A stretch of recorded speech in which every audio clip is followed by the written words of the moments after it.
a funny story for me. So for those 2 years that I was working for CVS Health, I was hired by a hiring manager who had no impact in my day-to-day life, right? Hired by a hiring manager and recommended by a senior executive. So I was kind of shortcutted into my CVS role. But then my direct supervisor was a new hire, a guy named Tony DiPetrillo. Mm-hmm. And if Tony's watching, Tony, you're still an awesome dude.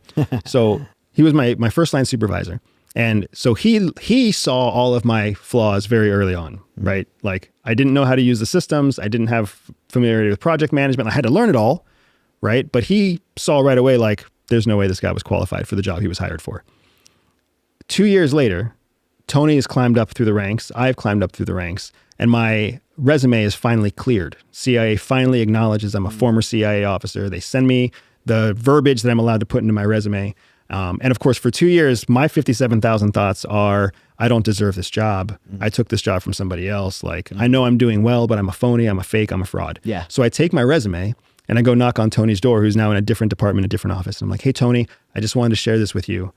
You probably recognized early on in my career that I wasn't very good at my job. It was because I'm actually a former CIA officer. And he looked at my resume. Sorry to lie to you. He looked at my resume and he was like, yeah, we're never going to say that to anybody again. Just go ahead and take that back. I don't even want to deal with what it means to hire somebody fraudulently. Just don't even worry about it. So, and to this day, a huge part of my success was because Tony was a good boss and a good mentor. And that was not something I saw a lot of at CIA. Yeah. And just seeing how little it mattered to him. He didn't care about my background. What he cared about was my work ethic. What he cared about was my willingness and my tenacity in the job to make him as my supervisor successful, but also to make the whole team successful. Yeah. And really that's what it's about. And at the end of the day, that's what it boils down to. Give your customers success, give your teammates success, give your boss success. You're always going to have a job. It doesn't matter what your background or what your resume gaps look like.